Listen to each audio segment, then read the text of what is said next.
నమస్తే. ప్రస్తుతం మనతో పాటు సీనియర్ జర్నలిస్ట్ భరద్వాజ్ ఉన్నారు. ఆయనతో మాట్లాడదాం. నమస్తే సార్. నమస్తే. సార్, తెలంగాణలో ఈరోజు దశాబ్ది ఉత్సవాలు జరుగుతున్నాయి. అంటే అవతరణ దినోత్సవం తెలంగాణ. దీనికి సంబంధించి ఆల్రెడీ రాష్ట్ర గీతంని చేంజ్ చేశారు. చిహ్నాలను కూడా చేంజ్ చేస్తున్నామని చెప్తున్నారు. కొన్ని శాంపుల్స్ కూడా ఇచ్చారు. కానీ ఈ దశాబ్ది ఉత్సవాలు సెలబ్రేషన్స్ అయితే జరుగుతున్నాయి ఈరోజు. అయితే ఇక్కడ సాంగ్ గురించి అంటే రాష్ట్ర గీతం ఏదైతే ఉందో దాని గురించి ఒక ఇష్యూ నడుస్తున్నది. అది నిన్న మొన్నటి వరకు ఆయనకు ఎందుకు ఇచ్చారు అని అన్నారు. కానీ ఇప్పుడు చేంజ్ చేసిన తర్వాత అసలు అది రాష్ట్ర గీతమేనా అని చెప్పేసి మాట్లాడుతున్నారు. మీరేమంటారు?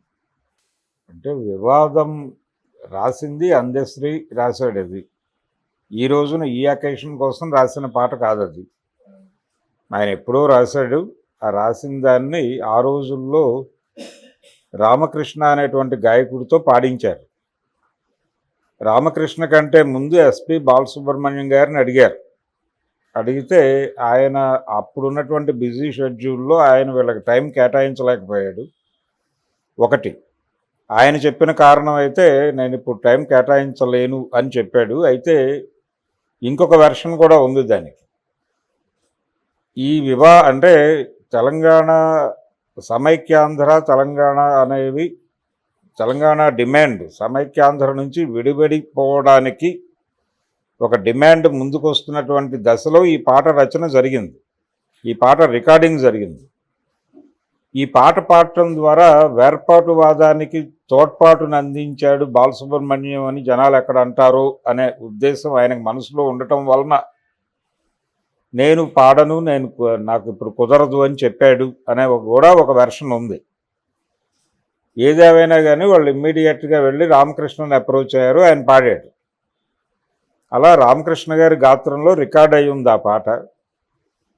అది చాలామంది అంటే కేసీఆర్ గారు ఆ రోజుల్లో ఆయన ఒక బస్సు యాత్ర చేశాడు. ఆ బస్సు యాత్ర కూడా ఆ పాటే నేపథ్య గీతంగా నడిచింది. అంటే రామారావు గారు తెలుగుదేశం పార్టీ పెట్టినప్పుడు ఒక ఫేమస్ సాంగ్ ఉంది.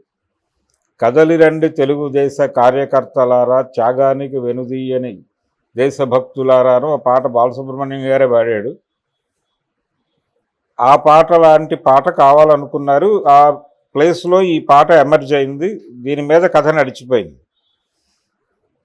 అయితే రామకృష్ణ గారి స్వగ్రామం ఏమిటి అంటే ఆంధ్రప్రదేశ్. ఆయన విజయనగరంకి చెందినవాడు. సింగర్ సుశీలకి ఆయన కొడుకు వరుస అవుతాడు. బంధుత్వం ఉంది. అంటే ఆవిడ అక్క కుమారుడు ఆయన. కాబట్టి అప్పుడు ఆంధ్ర వ్యక్తితో పాడిస్తే లేని ఇబ్బంది ఇప్పుడు ఎందుకు వచ్చింది? కీరవాణి వివాదం సందర్భంగా కీరవాణిని అందశ్రీనే కోరుకున్నాడు.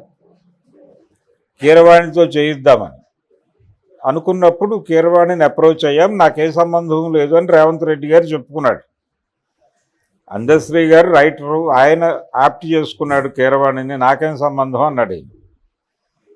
ఒకవేళ ఇళయరాజాని ఆయన చూస్ చేసుకుని ఉంటే ఇళయరాజా దగ్గరికి వెళ్ళి ఉండేది, లేకపోతే రెహమాన్ దగ్గరికి వెళ్ళేది, ఎవరి దగ్గరికైనా వెళ్ళొచ్చు, తప్పేం లేదు. కానీ ప్రధానంగా విమర్శ వచ్చింది ఎక్కడంటే ఇది ఒక చారిత్రకమైనటువంటి సందర్భాన్ని మార్క్ చేస్తూ ఈ పాటని ముందుకు తీసుకొస్తున్నారు. ఇప్పుడు ఆల్రెడీ ఉన్న పాటను యాజ్ ఇట్ ఈజ్గా ఉంచినా ఏమయ్యేది కాదు, డిస్కషన్ వచ్చి ఉండేది కాదు. ఆల్రెడీ జనం దాంతో క్యారీ ఫార్వర్డ్ అవుతున్నారు కాబట్టి.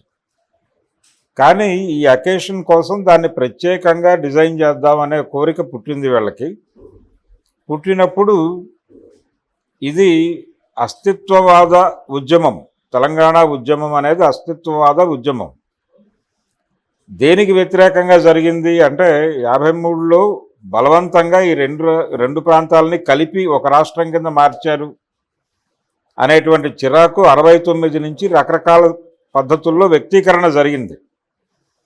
సో ఈ అస్తిత్వవాద ఉద్యమ నేపథ్యంలో ఆవిర్భవించినటువంటి తెలంగాణ రాష్ట్రాన్ని ఆ వచ్చినటువంటి సందర్భం అంటే రాష్ట్రం ఏర్పడినటువంటి ఆవిర్భవించినటువంటి 10 సంవత్సరాల తర్వాత దశాబ్ది ఉత్సవాలు జరుపుకుంటున్నారు.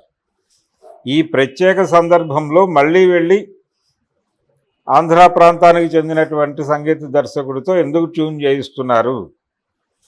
మీరు తెలంగాణలో ఉన్నటువంటి అనేక మంది సంగీత కళాకారులు ఉన్నారు, వాళ్ళతో ఎందుకు చేయించుకోలేదు? ఇతర సందర్భాలు వేరు. ఇతరేతర సందర్భాల్లో ఎవరితోనైనా చేయించుకోవచ్చు. కానీ ఇది ఒక ప్రత్యేక సందర్భం. ఈ సందర్భానికి అలా చేయటం కరెక్ట్ కాదు అనే ఉద్దేశంతో చాలామంది వ్యతిరేకత వ్యక్తం చేశారు. ఈ వ్యతిరేకతల మధ్య ట్యూన్ చేసి బయటకు వచ్చింది ఆ పాట. వచ్చిన తర్వాత దాని మీద రకరకాల వ్యాఖ్యానాలు మళ్ళీ మొదలైనవి. అంటే మొదటి వివాదం కీరవాణిని సంగీత దర్శకుడిగా తీసుకోవడం మీద వివాదం. ఇప్పుడు బయటకు వచ్చినటువంటి అవుట్పుట్ మీద విమర్శలు మొదలైనవి.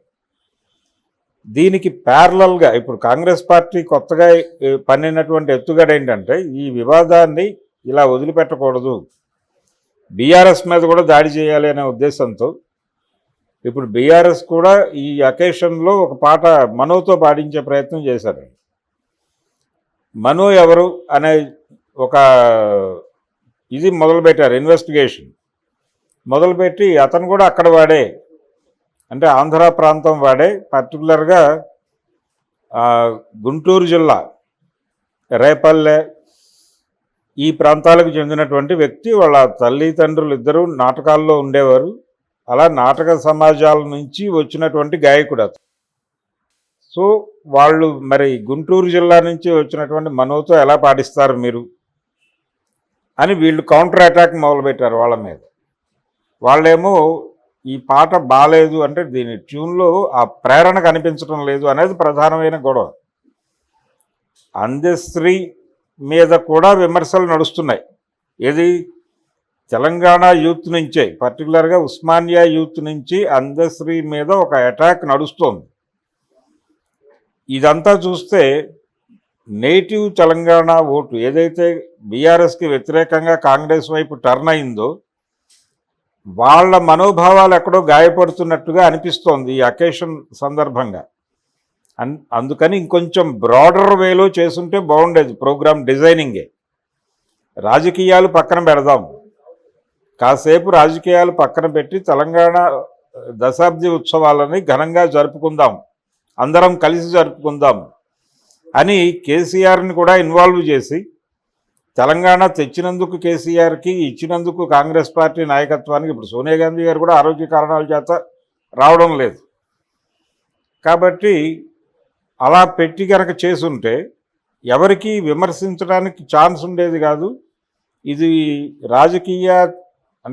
రాజకీయ ప్రయోజనాలకు అతీతంగా అందరం ఒక్కటై ఈ వేదిక మీద కలుద్దాం అనే ఒక బ్రాడర్ సెన్స్లో వెళ్ళుంటే చాలా మంచి ఇండికేషన్ ఇచ్చుండేవాడు రేవంత్ రెడ్డి. కానీ ఆయన అలా అనుకోవట్లేదు, చాలా కాన్షియస్గా బీఆర్ఎస్ని దూరం పెట్టాడు ఆయన. అందుకని వాళ్ళు ప్యారలల్గా ఇంకొక కార్యక్రమం చేస్తున్నారు. ఇప్పుడు ఆ కార్యక్రమం మీద వీళ్ళ విమర్శలు, వీళ్ళ కార్యక్రమం మీద వాళ్ళ విమర్శలు. ఈ ప్రాసెస్లో విద్యార్థులు కొంచెం నెగిటివ్గా ఫీల్ అవుతున్నారు ఇద్దరి మీద. ఇలా వీళ్ళు నేటివ్ తెలంగాణ ఓట్ల నుంచి దూరం జరుగుతున్నటువంటి సందర్భం కనిపిస్తోంది. అందుకని ఇప్పటికైనా సరే జరిగిందేదో జరిగింది, ఫర్దర్గా ఇలా జరగదు లాంటి ఒక అష్యూరెన్స్ అయినా కాంగ్రెస్ ప్రభుత్వం ఇవ్వగలిగితే వాళ్ళ మనోభావాలు కొంచెం కుదుటపడతాయి. లేకపోతే గాయపడినటువంటి మనోభావాలు రేపు అనేక ఎన్నికలు జరగాల్సి ఉంది, స్థానిక సంస్థల ఎన్నికలు ఇవి. వాటిల్లో దీని ఇన్ఫ్లుయెన్స్ ఏదైనా పడే ఛాన్స్ అయితే ఉంటుంది. కాంగ్రెస్ పార్టీ కొంచెం జాగ్రత్తగా, అంటే జాగ్రత్త మాత్రమే కాదు, కాన్షియస్గా దాన్ని చూడాల్సినటువంటి అవసరం అయితే ఉంది. కొంచెం ఒళ్ళు దగ్గర పెట్టుకుని వ్యవహరించాలి ఇలాంటి విషయాలు. పర్టికులర్గా తెలంగాణ ఉద్యమం అస్తిత్వవాద ఉద్యమము అనేది గుర్తించాలి ముందు. అస్తిత్వవాద ఉద్యమంలో ప్రధానంగా ఉన్న డిమాండ్లు ఏమిటి, ఆ డిమాండ్లకు అనుకూలంగా మన కార్యక్రమం ఉందా లేదా అనేది నిరంతరం చెక్ చేసుకుంటూ వెళ్ళకపోతే ఇలాంటి విమర్శలు రేపు పొద్దున ఫేస్ చేయాల్సి ఉంటుంది. Okay sir, thank you.